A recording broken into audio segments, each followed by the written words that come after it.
pourquoi on l'a appelé calculabilité? Parce que les deux points qu'on va voir ensemble dans ce module concernent directement la calculabilité. Alors, quand on dit calculabilité, on parle de calcul. Donc, pour faire des calculateurs, appelés aussi des ordinateurs. Maintenant, j'aime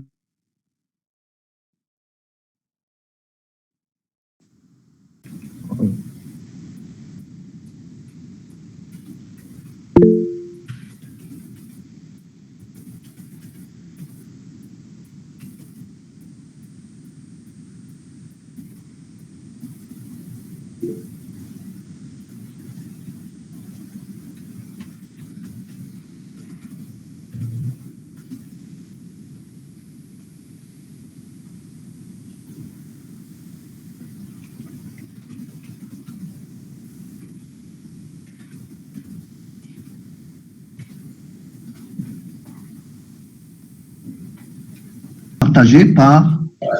Monsieur, Oui. ça a bugué. Comment? Ça a bugué, du coup, ما سمعناكش من قبل. Ah, d'accord. وراح le partage. اللي بديت monsieur. Ça a bugué, ouais, partage. Donc, je vais recommencer.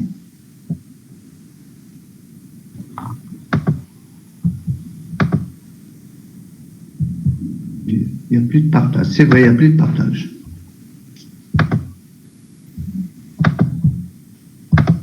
Ça commence bien. Alors, ok, le partage va revenir. Ça y est, Oui. le partage est revenu. Oui. Très bien, très bien, très bien, très bien, très bien. Donc, voilà ce que je voulais vous dire.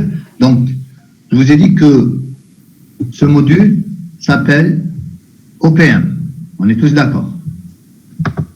OPM, ce que j'aime pas, c'est ça. C'est que on est chaque fois avec. Donc, alors je lui donne le nom de calculabilité. Pourquoi? Parce que dans ce module, on va s'intéresser essentiellement à ce qu'on appelle la calculabilité ou la théorie de la calculabilité. Vous savez tous ce que veut dire OPM. OPM, c'est outil de programmation mathématique. Outil mathématique pour la programmation, des choses comme ça.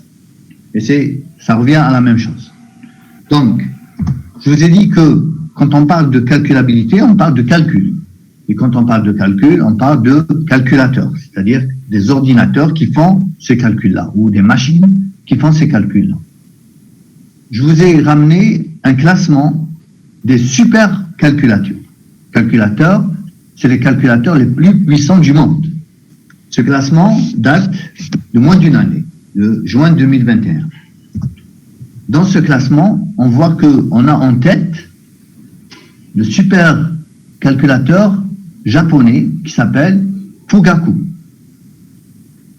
Fugaku est celui qui est passé en tête dernièrement, alors qu'il y a 2 ans, c'était l'ordinateur Summit de IBM qui était en tête.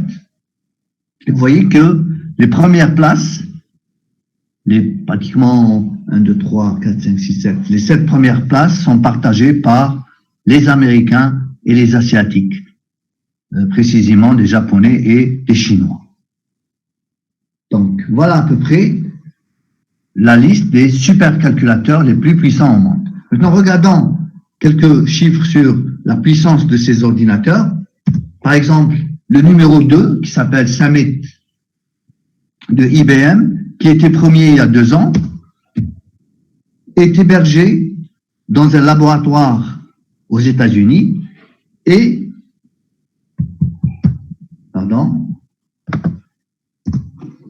sa puissance est de 148 pétaflops. Ça veut dire quoi, pétaflop? Ça veut dire 10 à la puissance 15 opérations par seconde. 148 fois 10 à la puissance 15 opérations par seconde. C'est vraiment très, très, très puissant. Regardons le premier maintenant. Le premier, celui qui est il y a 1 année, il a passé devant, c'est... Microsoft. Comment? Allô? Oui, oui, je vous entends. Posez votre question.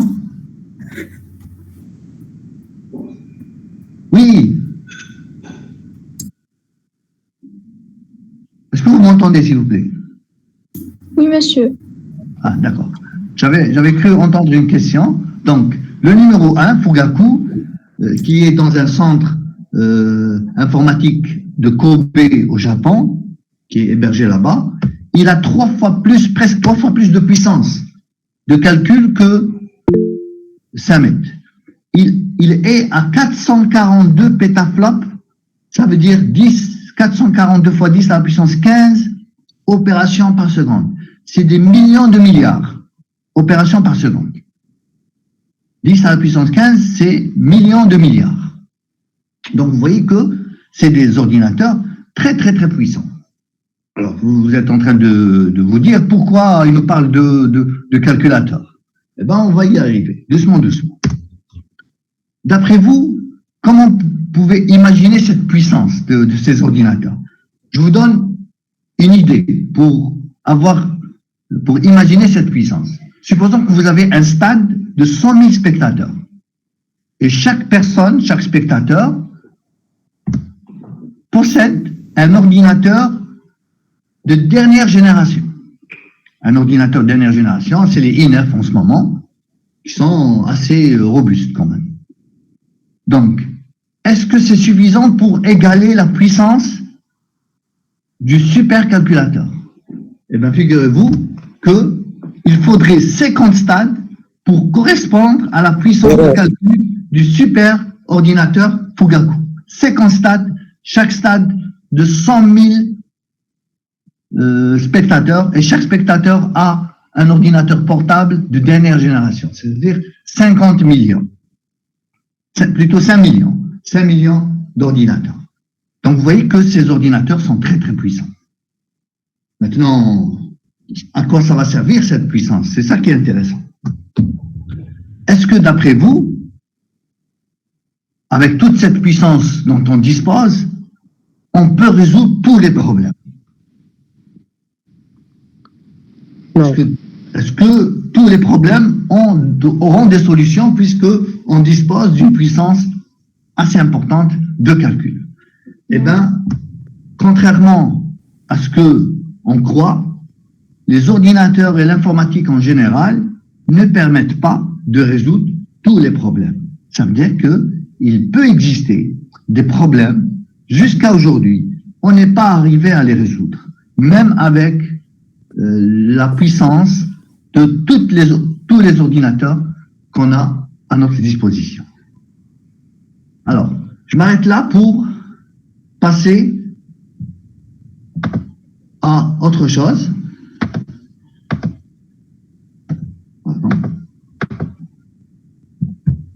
Je vais vous montrer une vidéo qui parle justement des problèmes non résolus.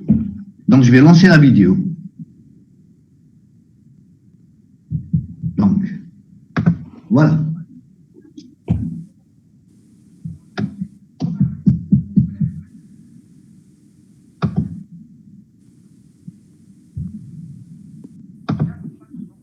Est-ce que vous arrivez à entendre?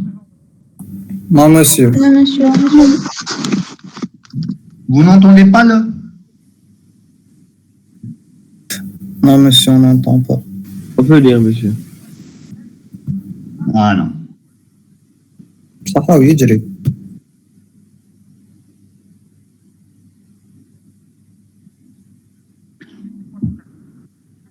Il va présenter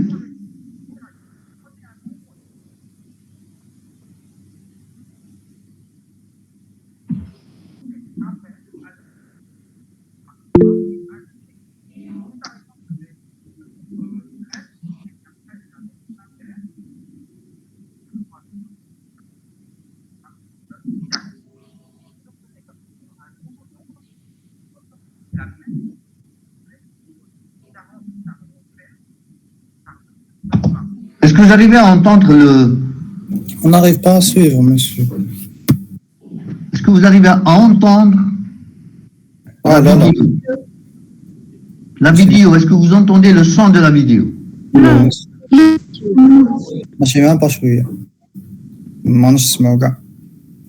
C'est la vidéo. Ah, c'est dommage. Voilà ce qu'il est en train de dire. Il est en train de dire que il existe des problèmes qui ne sont pas résolus jusqu'à aujourd'hui. Même avec toute la puissance qu'on a, il y a des problèmes qui ne sont pas résolus.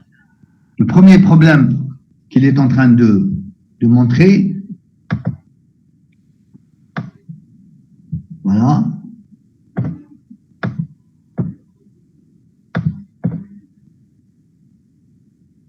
Le premier problème,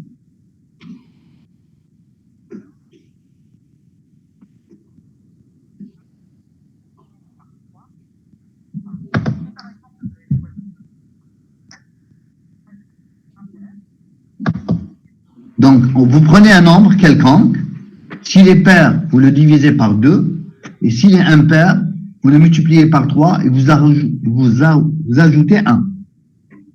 On prend par exemple 13. 13 est un nombre impair. Qu'est-ce qu'on fait? On multiplie par 3 et on rajoute 1 et on trouve 40.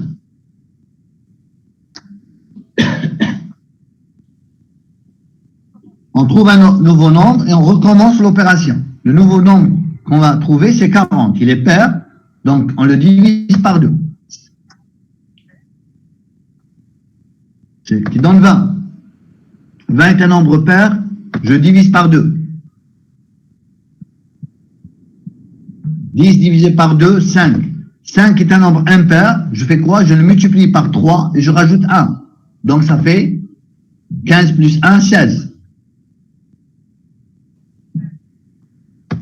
16 divisé par 2, puisque c'est un nombre pair, ça donne 8. 8 divisé par 4.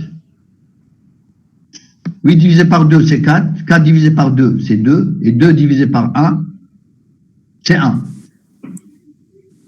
Ensuite, on recommence. Pourquoi 4? Parce que 1 est un nombre impair, donc fois 3 plus 1, ça donne 4.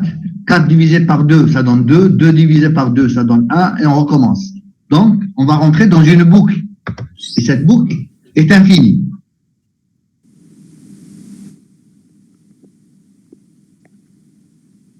Monsieur, excusez-moi, monsieur, on est en train de faire quoi? On est allé multiplier par 3 et on a ajouté. Et donc le problème, c'est de trouver un nombre différent. Regardez. Un nombre pour que pas dans la boucle. On n'est pas en train, on est en train de trouver quelque chose. Le problème est le suivant, celui qui est écrit sur votre écran. La question est la suivante. Est-ce qu'il existe un nombre de départ qui n'aboutit pas à 1? Ah, je crois pas. Parce que... Est-ce qu'il existe, c'est ça le point, est-ce qu'il existe un nombre qui quand on prend un nombre quelconque de départ, s'il est pair, je le divise par 2, s'il est impair, je multiplie par 3, je rajoute 1, et je recommence sur le nombre obtenu. On a remarqué que à chaque fois, on aboutit à 1.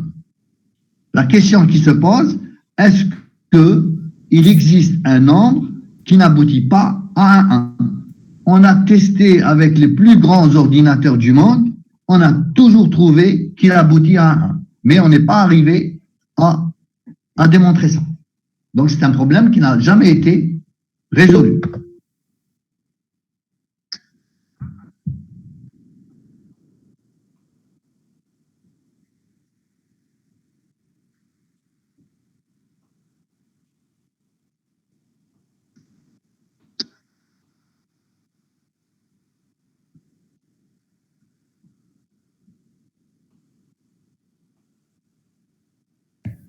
Monsieur, on n'arrive pas à entendre. Comment? Ouais, les sous-titres. Comment? Je ne vous entends pas, s'il vous plaît. Répétez votre question. Ah, d'accord, c'est bon. La vidéo personne. Il n'y a pas de problème. Écoutez, le fait que vous n'arrivez pas à entendre, on va arrêter la vidéo, c'est pas grave, et on va reprendre la présentation. Donc, dans cette présentation, qu'est-ce qu'on disait? On disait, est-ce qu'il existe des problèmes qui n'ont pas de solution? Eh bien oui, il y a des problèmes qui n'ont pas de solution. Contrairement à ce qu'on croit, les ordinateurs et l'informatique ne permet pas de résoudre tous les problèmes. Donc, à la question, est-ce que tout problème P existe un algorithme A qui résout P? La réponse est non. Et cette réponse, on l'a trouvée d'une manière mathématique. Ça a été démontré mathématiquement. C'est pas le théorème de Gödel. Gödel, oui. C'est pas Gödel, c'est pour la décidabilité. C'est pratiquement pareil. Il a été démontré mathématiquement qu'il existe des problèmes auxquels on ne peut pas associer d'algorithme. Ils n'ont pas de solution. Et ces problèmes, justement, c'est grâce à Gödel, vous avez raison, qu'il a énoncé son théorème qui s'appelle le théorème d'incomplétude de Gödel. Donc, c'est des problèmes qui sont indécidables. Ils n'ont pas de solution.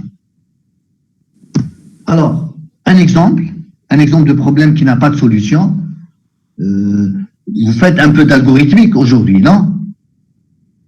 Vous avez déjà commencé à faire de l'algorithmique cette année? Oui, monsieur.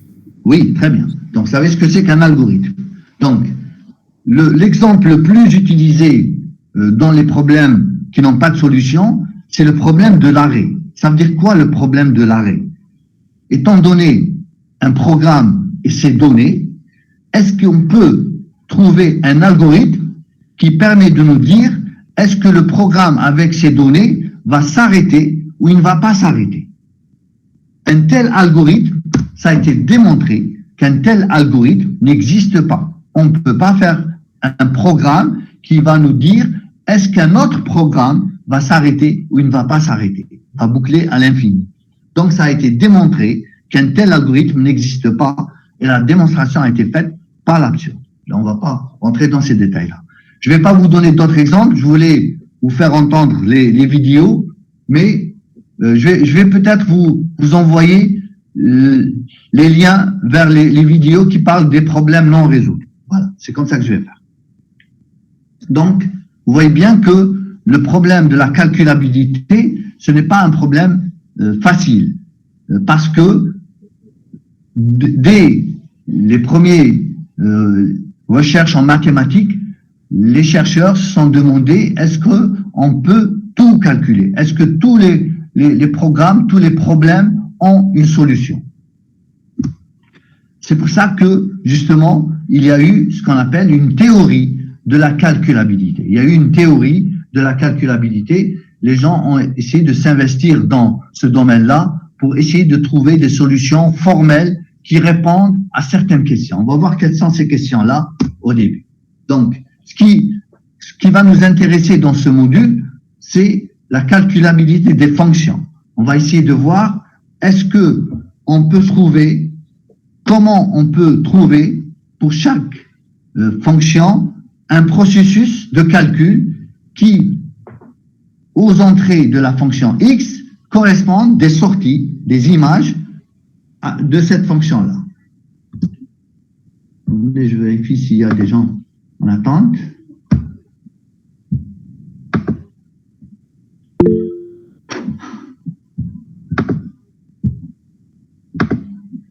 Voilà. Donc, alors, supposons qu'on met dans un ensemble toutes les fonctions qui existent. On va mettre toutes les fonctions qui existent.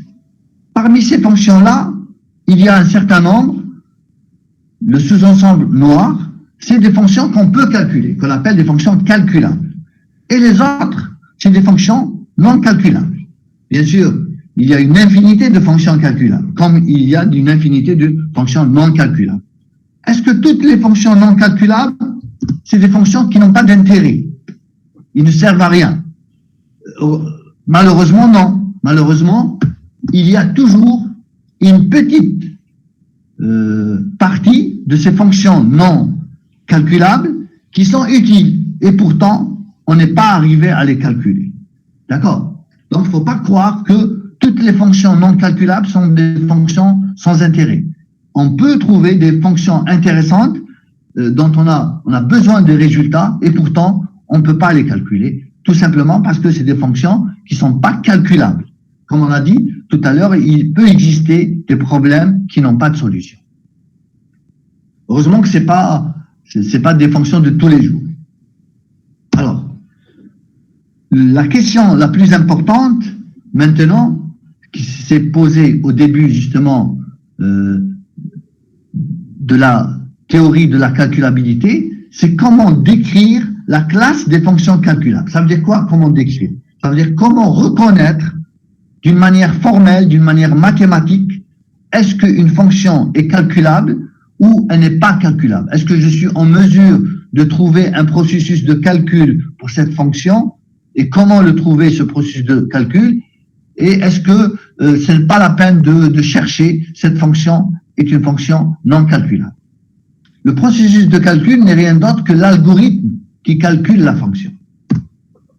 Alors, dès 1930, c'est-à-dire il y a presque 100 ans, un siècle, les mathématiciens se sont posés ces questions-là. Ils ont commencé à chercher quelles sont les fonctions, comment on peut dire qu'une fonction est calculable ou comment on peut dire qu'une fonction n'est pas calculable.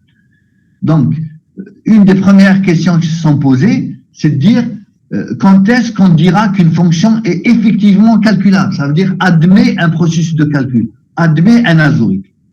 Comment décrire formellement une fonction calculable?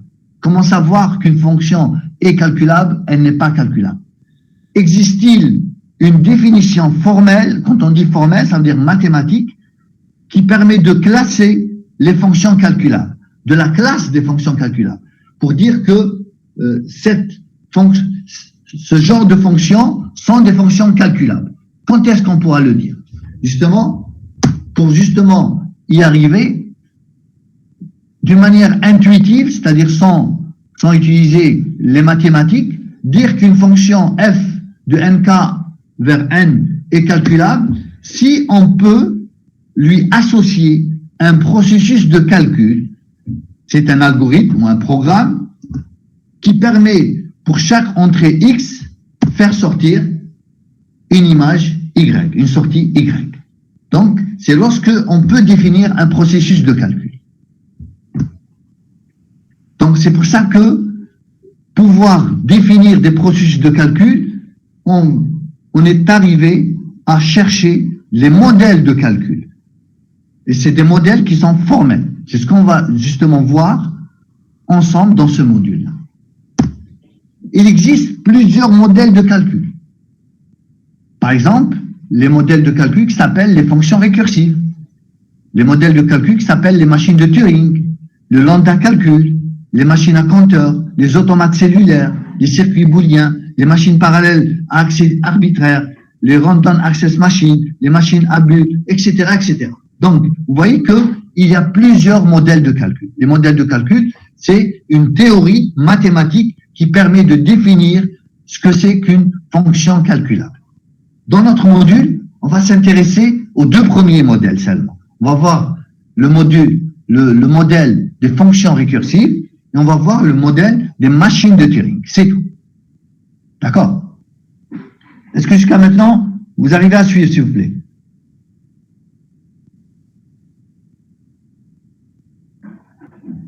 Oui, monsieur. Ah, il y a une réponse. Tant mieux.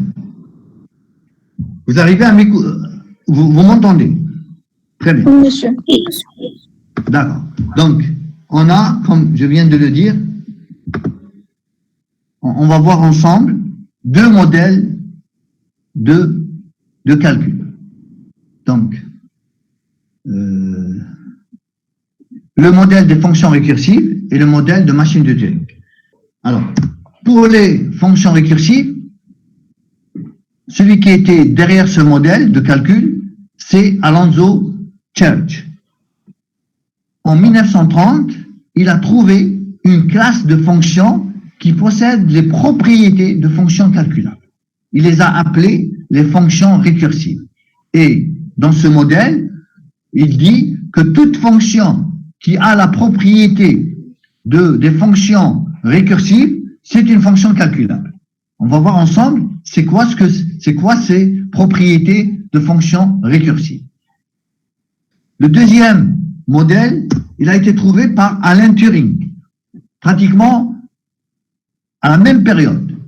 En 1936, Turing a délimité une autre classe de fonctions calculables à l'aide d'un concept de machine abstraite qu'on a appelé par la suite machine de Turing, qui porte son nom. Donc, il dit la chose suivante: si on arrive à décrire une fonction à l'aide de cette machine, ça veut dire que la fonction est calculable. D'accord? On a une machine, donc si on peut exécuter la fonction à l'aide de cette machine de Turing, la fonction est dite une fonction calculable. Donc, deux modèles différents.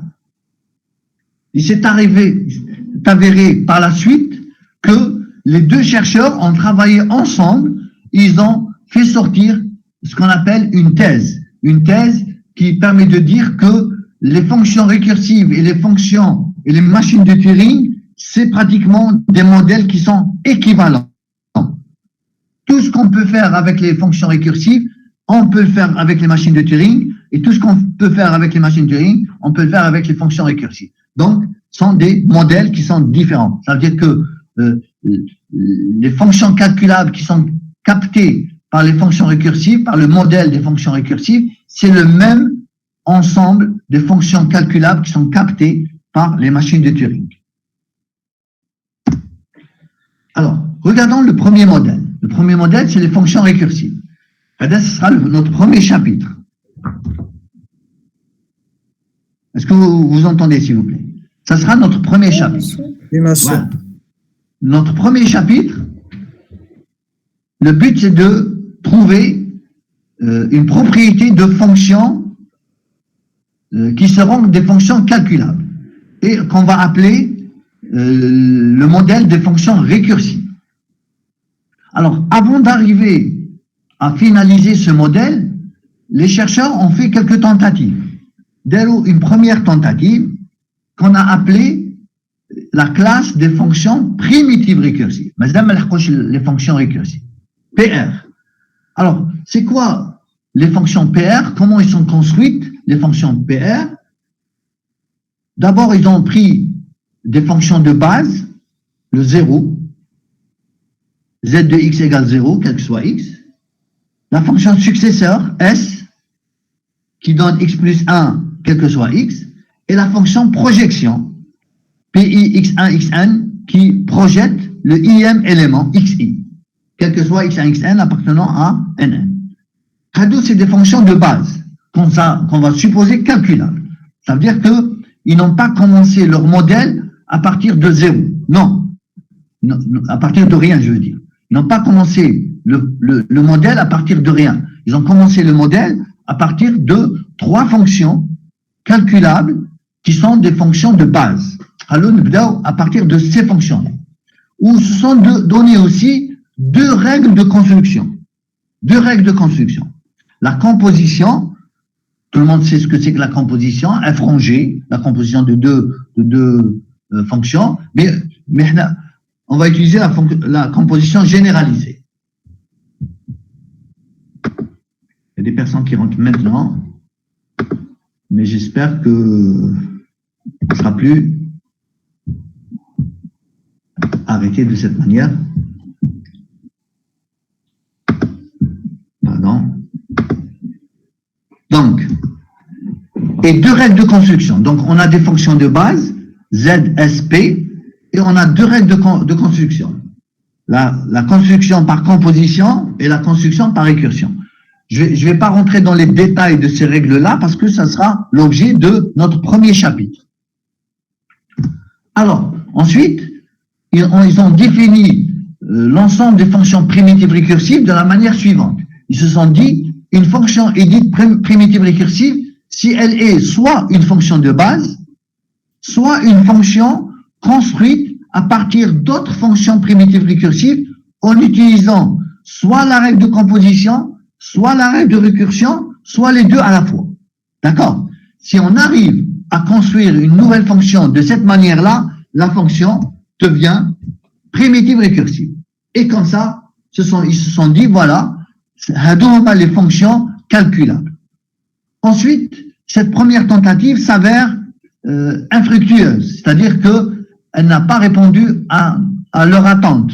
Pourquoi n'a pas répondu à leur attente? Ça pourra si vous voulez, le modèle HADA, ça pourra insuffisant. Les primitives récursives. Pourquoi ils ont trouvé que c'est insuffisant? Parce que ils ont trouvé qu'il existe des fonctions qui sont calculables, mais qui ne sont pas primitives récursives. C'est-à-dire que c'est des fonctions qu'on n'arrive pas à construire à partir de la composition ou bien de la récursion ou bien des deux. On n'arrive pas à la construire. Et pourtant, elle est calculable. Donc, ce n'est pas un bon modèle. Donc, qu'est-ce qu'ils ont fait?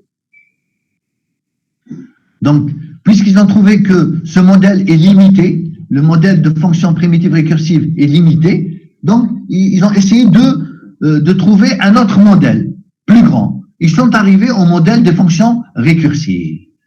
Avant de vous donner ce qu'ils ont trouvé comme solution pour régler le problème de la limitation des fonctions primitives récursives, je vous donne un exemple de fonction qui est calculable, mais non primitive récursive. C'est-à-dire qu'on ne peut pas construire à l'aide des deux règles. C'est la fonction Ackermann, qui est définie de la manière suivante. Donc, je ne sais pas si vous l'avez déjà programmée en premier semestre, mais vous pouvez toujours essayer de le faire. À cette fonction-là, je peux lui associer un algorithme. Donc, c'est une fonction qui est calculable. Et pourtant, elle n'est pas primitive récursive. Ça veut dire que les deux règles qu'on a trouvées étaient insuffisantes pour encadrer ou pour avoir toutes les fonctions calculables, puisqu'il y a au moins une fonction qui est calculable et qui n'est pas primitive récursive. Donc, qu'est-ce qu'ils ont fait? Ils ont essayé de régler ce problème-là. Comment ils ont réglé ce problème? Ils ont réglé ce problème en rajoutant une troisième règle. Donc, au lieu d'avoir deux règles, composition, récursion, ils ont rajouté une troisième règle qui s'appelle minimisation.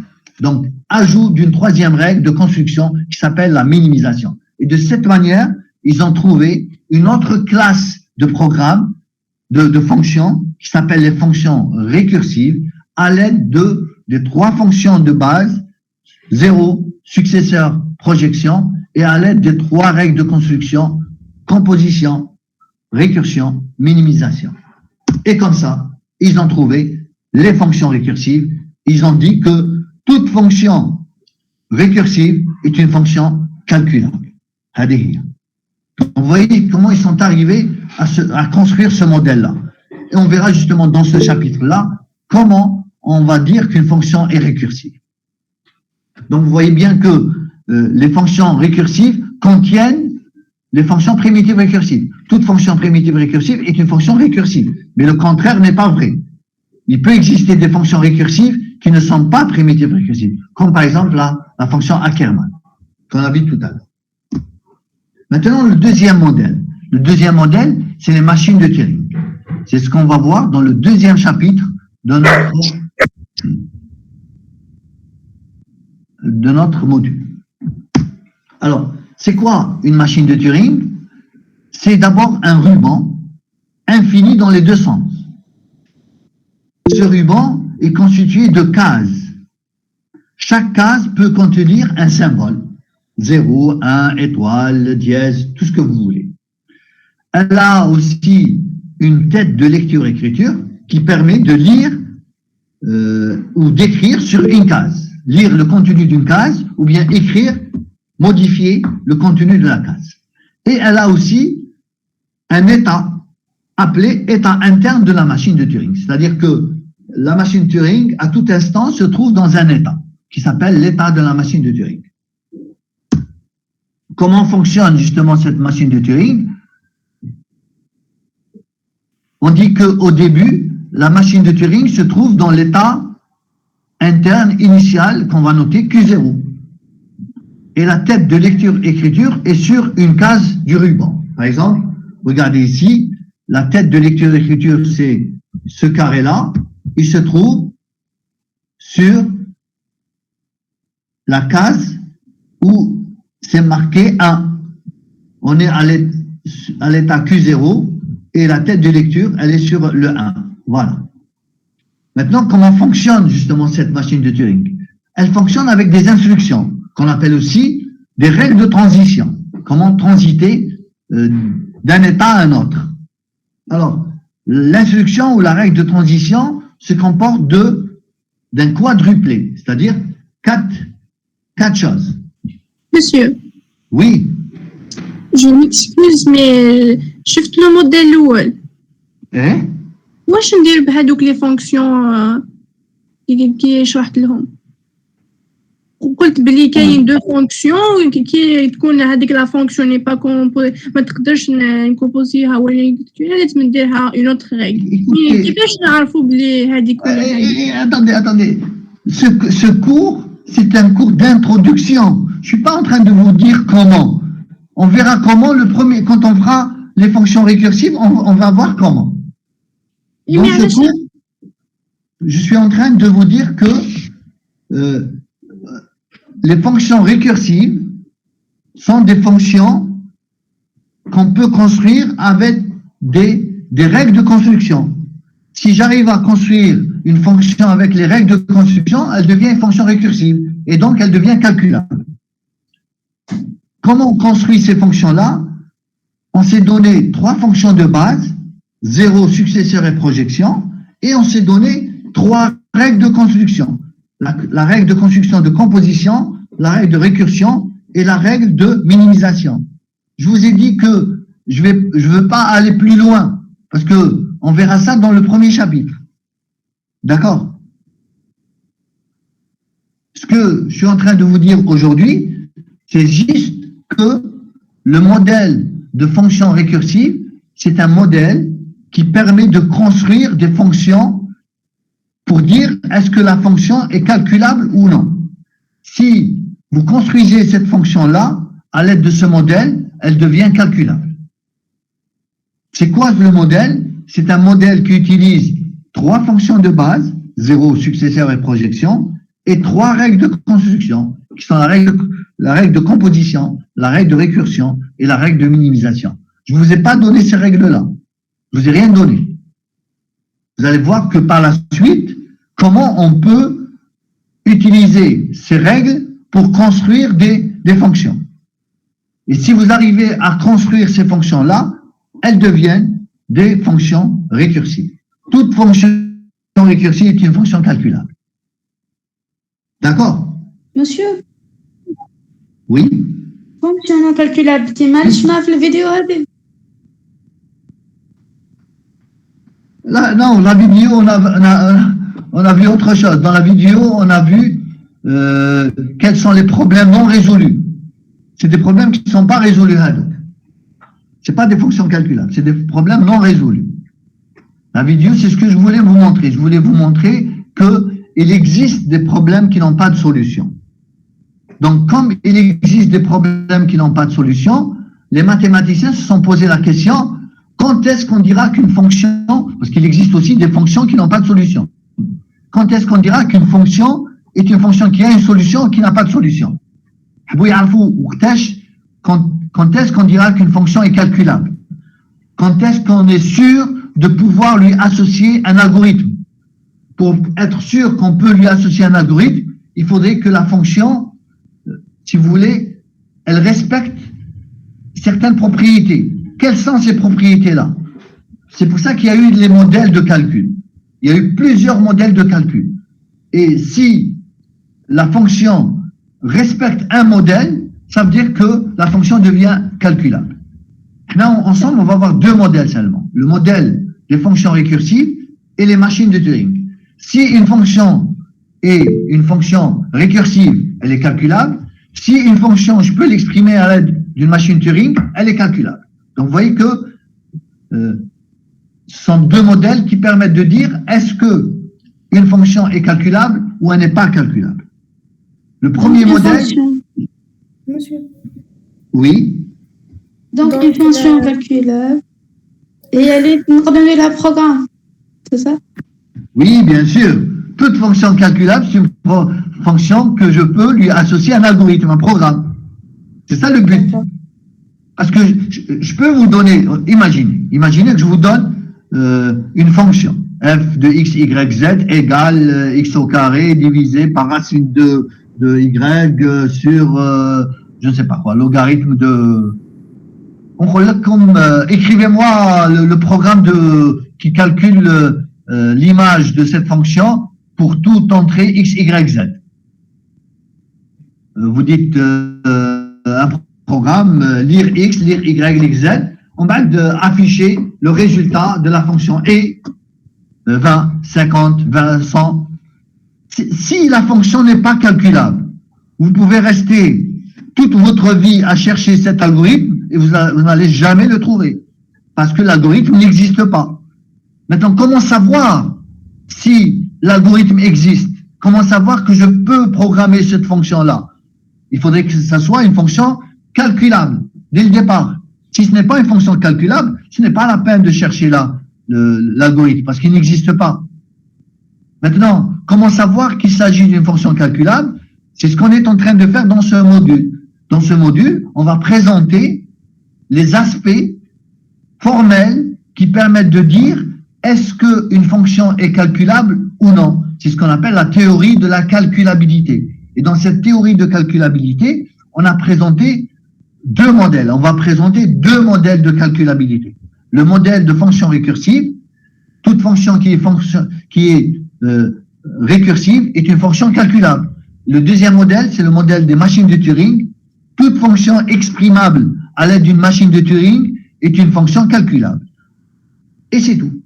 Donc, vous avez deux modèles mathématiques formels qui permettent de dire est-ce qu'une fonction est calculable, une fonction n'est pas calculable. Écoutez, les machines de Turing, c'est un modèle qui est abstrait, mais qui est exactement le modèle sur lequel est basé des ordinateurs d'aujourd'hui. Les ordinateurs d'aujourd'hui, ils sont basés sur les mêmes modèles. C'est exactement ce modèle-là qui est utilisé. La machine de Turing, d'ailleurs, Turing, on l'appelle le père de l'informatique. C'est celui qui a pensé à la première machine automatique qui utilise de la mémoire et qui utilise un mécanisme d'exécution, de traitement. Donc, c'est ça. Donc, au début, dans le modèle de fonction récursive, je vous ai dit qu'au début, on n'a pas trouvé directement le modèle. On a fait une première tentative, ça vaut un modèle réduit, plus petit. Ils l'ont appelé primitive récursive. Mais primitive récursive, il n'était pas bon. Pourquoi il n'était pas bon? Parce qu'il ne capturait pas tout l'ensemble des fonctions calculables. Une fonction qui est primitive récursive, c'est une fonction qui est soit une fonction de base, zéro successeur projection, soit construite à l'aide de la règle de composition, bien de la règle de récursion, ou bien des deux. Mais il s'est avéré qu'il existe des fonctions qui sont calculables, mais qui ne sont pas primitives récursives. Ça veut dire que c'est un modèle incomplet. Puisqu'il est incomplet, les mathématiciens, ils ont cherché où était le problème. Et ils ont trouvé une solution. La solution, c'est que l'ensemble des règles était insuffisant. Il fallait rajouter une troisième règle, qui s'appelle la règle de minimisation. Ces règles-là, on va les voir en cours. Hein. D'accord? Pas aujourd'hui. Aujourd'hui, je suis en train juste de parler d'une manière générale de ce que c'est que le modèle de fonction récursive. Donc, une fonction est dite une fonction récursive si elle est soit une fonction de base, zéro successeur ou projection, soit elle est construite à partir de une des trois règles qui sont la règle de composition, récursion ou minimisation, ou bien un mélange de ces trois règles. C'est-à-dire deux de trois ou bien trois sur trois. D'accord? Donc c'est comme ça qu'on dira qu'une fonction est récursive. On verra des exemples quand on fera le premier chapitre. Maintenant, bon, Monsieur, le deuxième modèle, il s'appelle le modèle de machine de Turing. La machine de Turing est une machine qui est abstraite. Il y a des gens qui ont essayé de la construire réellement, mais c'est une machine abstraite. Elle a un fonctionnement très rudimentaire. Et pourtant, elle a une puissance d'expression très importante. Il y a un ruban infini dans les deux sens, et le ruban est constitué de cases qui contient des symboles. 0, 1, étoile, etc. Une tête de lecture-écriture qui peut aller soit à droite, soit à gauche, et un état qui est appelé état interne de la machine de Turing. Est-ce que je peux reprendre, s'il vous plaît, à partir d'ici? Oui, monsieur. Oui. Donc, maintenant, le fonctionnement. Regardons juste le fonctionnement. Une machine de Turing se trouve dans l'état interne initial Q0 et la tête de lecture-écriture est sur une case du ruban. Maintenant, comment fonctionne cette machine Turing? Qu'est-ce qu'elle peut faire? Elle peut faire 3 actions possibles. Donc, chaque transition, l'état initial, l'état courant, symbole lu, action, elle change d'état, état suivant. État courant, symbole lu, action, état suivant. Les 3 types d'actions, c'est de remplacer le symbole lu par un autre symbole, se déplacer d'une case à gauche, ou bien se déplacer d'une case à droite. C'est tout ce qu'elle peut faire. 3 choses. Prenons un exemple. Donc, j'ai une machine de Turing. Bien sûr, les machines de Turing sont utilisées pour calculer des fonctions. Toutes les cases du ruban sont initialement à 0. On a des zéros partout. Chaque entier X est représenté par une suite de 1. Par exemple, la représentation de X, là, c'est 1, 1, 1, 1. D'accord? Maintenant, comment représenter les entiers? Et bien sûr, pour pouvoir représenter le 0, on s'est dit la chose suivante. 0 est représenté par 1.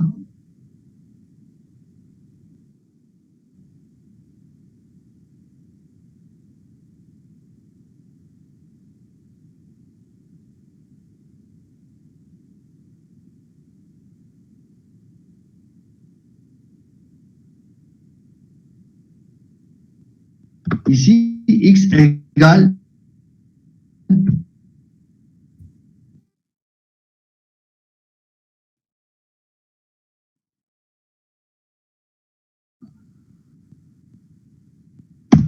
maintenant, supposons qu'on a 3 états internes, Q0 qui est l'état initial, ensuite l'état Q1, ensuite Q2 qui est l'état final. Et on a 2 règles de transition. La règle dit la chose suivante: si je suis à l'état Q0 et la tête de lecture-écriture est devant un 1, alors elle va à gauche et elle se met à l'état Q1. Et si je suis à l'état Q1 et la tête de lecture-écriture est devant un 0,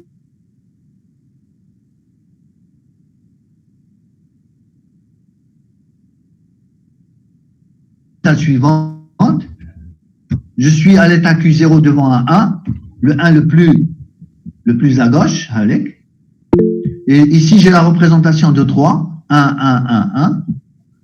Je suis à l'état Q0 devant un 1, quelle est la transition, quelle est l'instruction que je vais exécuter? La première ou la deuxième? Je vous pose la question, c'est la première ou la deuxième instruction? Q0, 1. La première. Première. On fait quoi? On va à gauche et on se met à l'état Q1. On va à gauche, je vais aller à gauche et je me mets à l'état Q1. À gauche, qu'est-ce que je vais trouver? 0. Je vais trouver 0. Donc, je suis à l'état Q1 devant un 0. Est-ce que j'ai une instruction qui commence par Q1, 0? Je cherche. Oui, j'ai une instruction, la deuxième, Q1, 0. Je fais quoi Q1, 0? Je remplace le 0 par un 1 et je me mets à l'état Q2. Donc, je remplace le 0 par 1 et je me mets à l'état Q2. Et je m'arrête, puisque Q2 est un état final. Je m'arrête. Qu'est-ce que j'ai fait? J'ai rajouté un 1. J'avais au début 4 1, je me retrouve avec 5 1. Ça veut dire que au début, on avait la représentation de 3, à la fin, j'ai la représentation de 4. Quelle est la fonction qui a été calculée par cette machine Turing? Ben, c'est la fonction successeur. Cette machine de Turing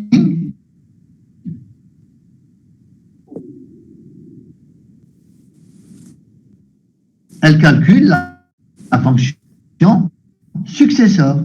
Il suffit de rajouter un 1 et je m'arrête. Calculer le 0 pour calculer la multiplication, pour calculer toutes les fonctions que le prédécesseur, le successeur, pour faire le maximum entre x, y. On va utiliser que des instructions du type QI, symbole 1, symbole 2, QJ, ou QI, symbole 1, gauche QJ, ou QI, symbole 1, droite QJ. C'est-à-dire que soit on remplace le symbole par un autre symbole, soit on va à gauche, soit on va à droite. Avec ces trois instructions de base, on peut calculer n'importe quelle fonction. Monsieur, Oui, cette fonction, c'est x plus 1 ou la كيفاش؟ la fonction c'est successeur, x plus 1, oui. D'accord. Parce que regardez, quel que soit le nombre qui est représenté ici, 1, 1, 1, 1, 1, 1, 1, 1, là, au début, on est toujours sur le 1 le plus à gauche. Qu'est-ce qu'on fait pour rajouter un 1? On va à gauche, on trouve 0, on remplace 0 par un 1 et on s'arrête. Ça veut dire que si je démarre par n, j'arrive à n plus 1. 1 plus 1, ouais. Donc c'est une fonction, c'est une machine qui calcule la fonction successeur. Vous allez voir que avec ça, on peut faire beaucoup de choses. D'accord. Donc, les modèles de calcul, qui sont les fonctions récursives, les machines Turing et les autres modèles, comme je vous ai dit au début, il s'est avéré qu'ils sont équivalents. Ils sont équivalents. Tous les modèles sont équivalents. Donc, malgré le fait qu'il y a plusieurs modèles, la classe des fonctions calculables par chacun de ces modèles est unique. Ils calculent tous le même nombre de fonctions. C'est-à-dire que si une fonction est calculable et je peux le montrer à l'aide du modèle des fonctions récursives, je peux aussi montrer que cette même fonction est calculable en utilisant le modèle des machines de Turing. Et inversement, si une fonction calculable, je peux la démontrer en utilisant le modèle, je peux la calculer en utilisant le modèle de machine de Turing, je peux aussi, en utilisant le modèle des fonctions récursives, montrer que cette fonction est calculable. Donc, ces modèles sont des modèles qui sont équivalents. Et cette constatation, cette remarque, cette conclusion, c'est les deux chercheurs qui sont Church d'un côté, qui a trouvé les fonctions récursives, et Turing de l'autre côté, qui a trouvé la machine abstraite, machine de Turing, ils sont arrivés à la même conclusion. Ils se sont dit que les travaux de Church, les travaux de Turing sont des travaux qui sont équivalents. Tout ce qu'on a fait jusqu'à maintenant, on a trouvé la même classe des fonctions calculables. Donc, c'est ce qu'on appelle la thèse de Church-Turing. La thèse de Church-Turing, c'est la conclusion à laquelle les deux chercheurs sont arrivés. Et que dit justement cette thèse de Church-Turing? D'abord, pourquoi on dit thèse et non pas un théorème? Énoncer cette thèse-là, alors dans un article mathématique, ils ont énoncé cette thèse. Pourquoi c'est une thèse et non pas un théorème? Parce que jusqu'à aujourd'hui, elle n'a pas été démontrée. Personne n'a essayé de trouver un contre-exemple, mais elle n'a pas été démontrée. D'accord? Alors, que dit cette thèse? Juste une synthèse de cette thèse. Le premier point de cette thèse, aucun modèle de la notion de fonction calculable n'est plus puissant que les machines de Turing. Ça veut dire que les machines de Turing est un modèle de calculabilité très très puissant et personne ne pourra faire mieux. Voilà ce qu'ils ont dit. Ils ont dit ça pour les années 30. Les années 30, ça veut dire qu'il y a maintenant presque un siècle. Deuxième point sur lequel ils sont arrivés, on termine dans 2 minutes.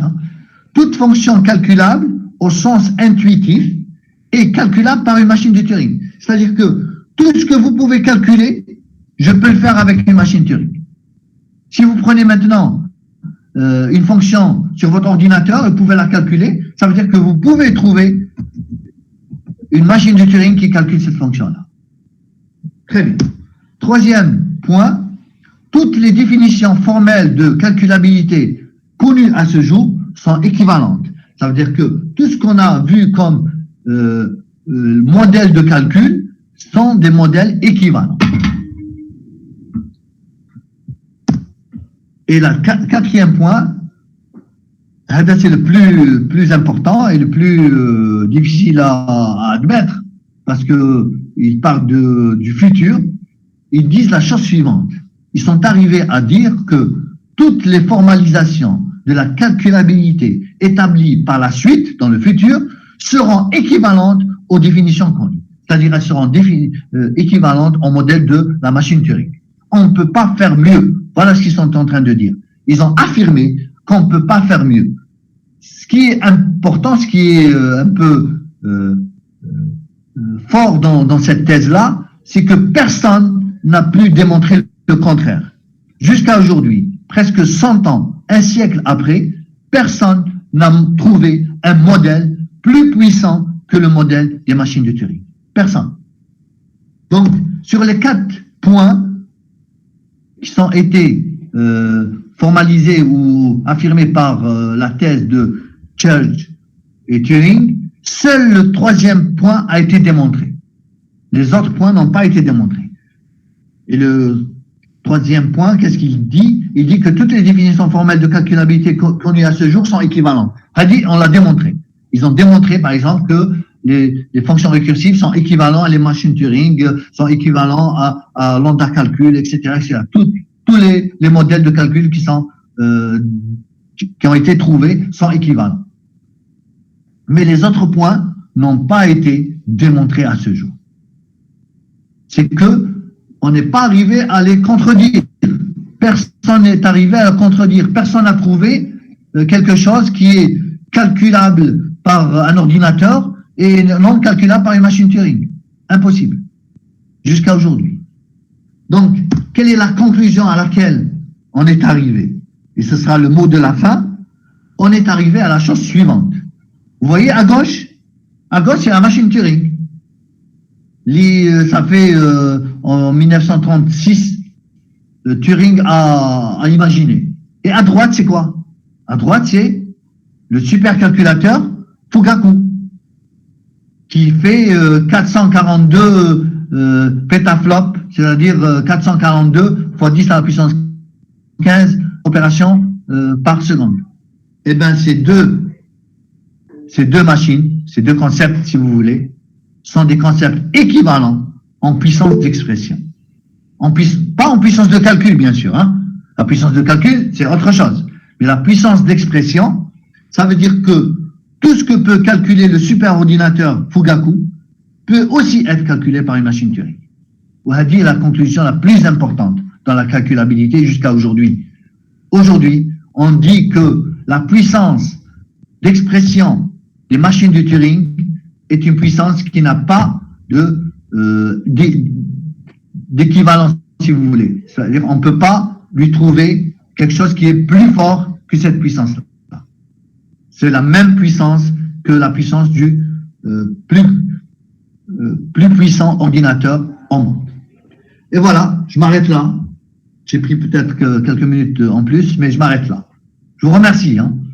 J'espère que on pourra se voir bientôt en présentiel pour reprendre les choses les plus importantes.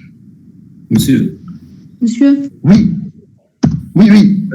Mais شحال confusion تاع الموديل. Allez-y. Confusion تاع الموديل monsieur. Un ou la deux. Confusion, mais j'ai pas compris. المعامل تاع الموديل. Ah, le coefficient.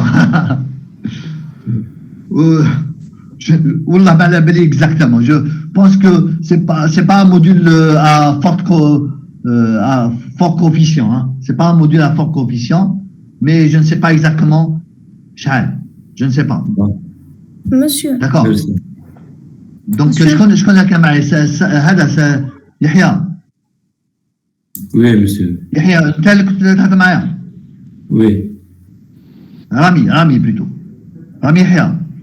Oui. D'accord. Il n'y a pas de problème. Je vais vous donner, la prochaine fois, je vais vous donner exactement le coefficient de ce modèle. Merci. Voilà.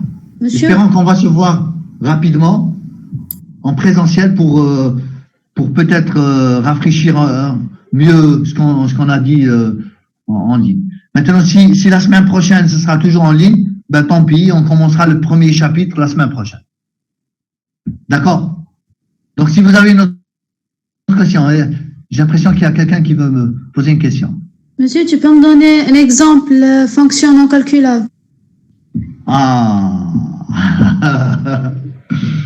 Comme les cas des fonctions, ils existent, mais c'est pas des fonctions très connues. On a démontré qu'ils existent. Il y a des fonctions qui sont pas calculables. Il y a même des problèmes qui sont pas calculables. Mais c'est pas des fonctions qui courent la rue. On va pas les trouver dans les livres.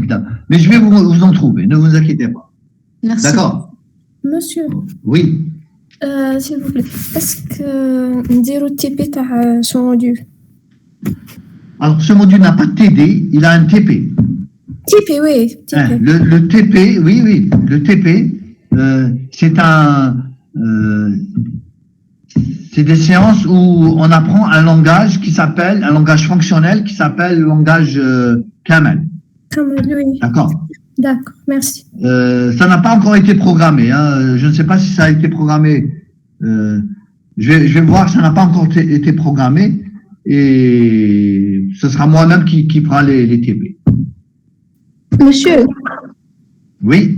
ça sera en ligne ou là en présentiel? Là, les TP, ce sera toujours en présentiel. D'accord. Les TP, ce sera toujours en présentiel. D'accord? D'accord, bonne journée, monsieur. Bonne journée. Vous avez un module maintenant, algorithmique, là. Non,